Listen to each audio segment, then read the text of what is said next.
Manusmriti Dharmasastra Chapter 8 31. He who says this belongs to me must be examined according to the rule. If he accurately describe the shape and the number of the articles found and so forth, he is the owner and ought to receive that property. 32.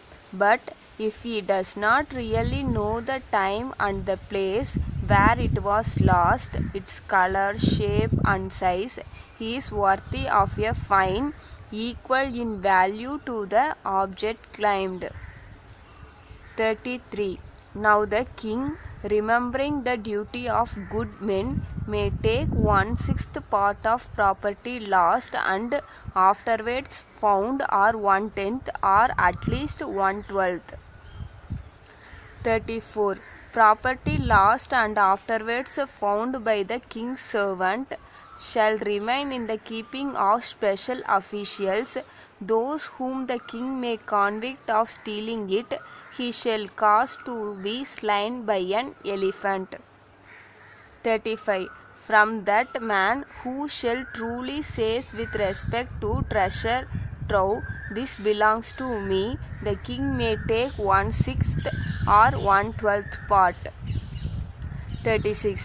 But he who falsely says so shall be fined in 1/8 of this property, or calculation of the value of the treasure having been made in smaller portion of that. 37.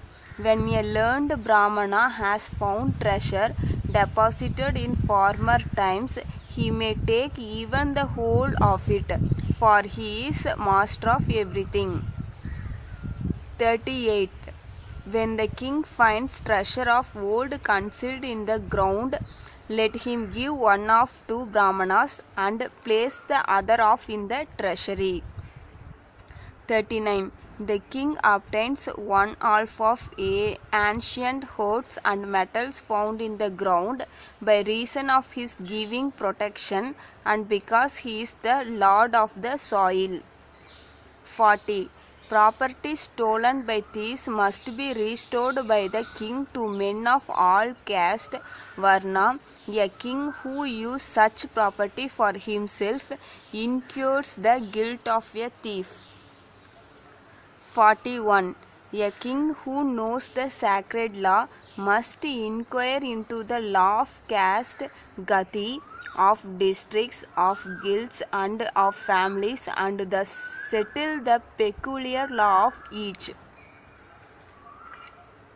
42. For men who follow their particular occupations and abide by their particular duty become dear to people, though they may live at a distance. 43. Neither the king nor any servant of his shall themselves cause a lawsuit to a behead or hush up one that has been brought before them by some other man. 44. As a hunter traces the lair of a wounded deer by the drops of blood, even so the king shall discover on which side the right lies by inferences from the facts. 45.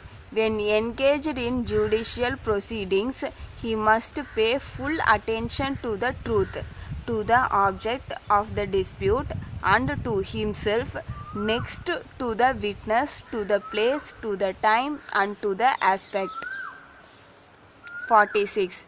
What may have been practiced by the virtuous by such twice born men as are devoted to the law, that he shall establish as law, if it be not opposed to the customs of countries, families, and caste, gati.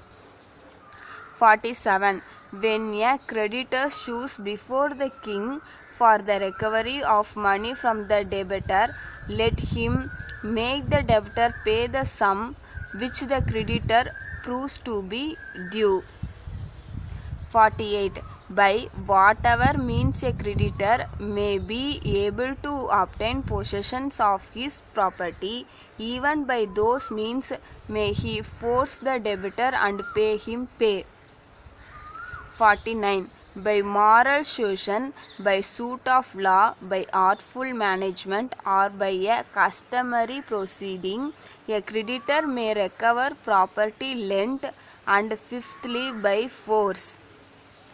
50. A creditor who himself recovers his property from his debtor must not be blamed by the king for retaking what is his own.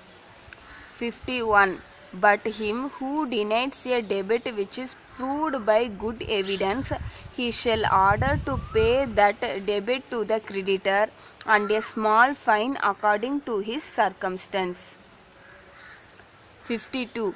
On the denial of a debt by a debtor who has been required in court to pay it, the complainant must call a witness who was present when the loan was made, or adduce other evidence. 53. The plaintiff who calls a witness not present at the transaction, who retracts his statement or does not perceive that his statements are confused or contradictory.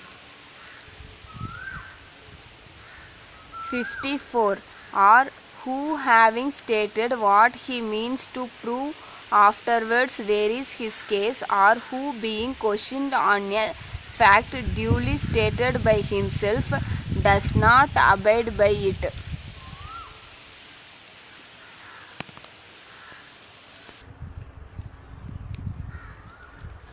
55. Or who converses with the witnesses in a place improper for such conversation, or who declines to answer a question properly put or leaves the court. 56. Or who, being ordered to speak, does not answer or does not prove what he has alleged, or who does not know what is the first point and what's the second, fails in his suit. 57. Him also who says, I have witnesses, and being ordered to produce them, produces them not, the judge must on these same grounds declare to be non-suited. 58. If a plaintiff does not speak, he may be punished corporally or fined according to the law. If a defendant does not plead within 3 fortnights, he has lost his cause.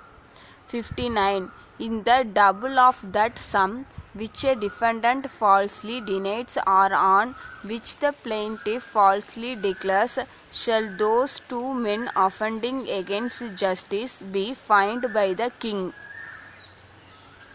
60. A defendant who, being brought into court by the creditor and being questioned, denies the debt, shall be convicted of his falsehood by at least 3 witnesses, who must depose in the presence of the Brahmana appointed by the king.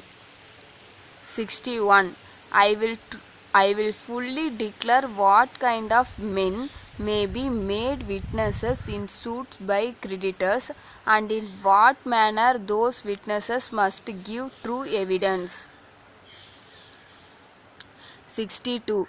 Householders, men with male issue, and indigenous inhabitants of the country, be they Kshatriyas, Vaisyas, or Sudras, are competent when called by a suitor to give evidence, not any person whatever their condition may be, except in case of urgency.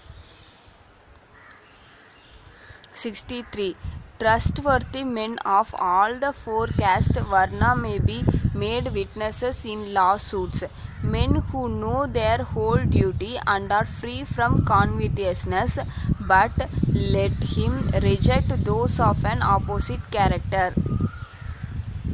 64.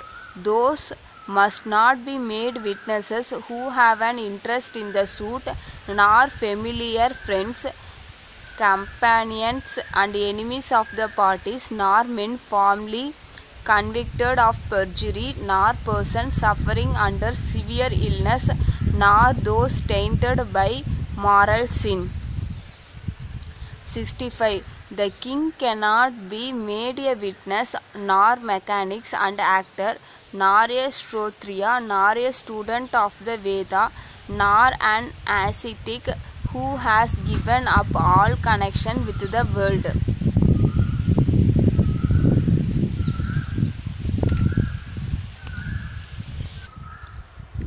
66. Nor one wholly dependent, nor one of bad fame, nor a dashu, nor one who follows forbidden occupations, nor an aged man, nor an infant, nor one man alone, nor a man of the lowest caste, nor one deficient in organs of sense. 67.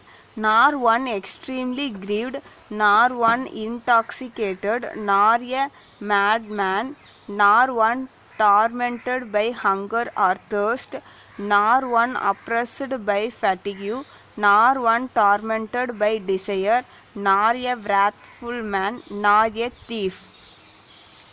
68. Woman should give evidence for woman, and for twice-born men of the same kind, virtuous sutras for sutras, and men of the lowest caste for the lowest. 69. But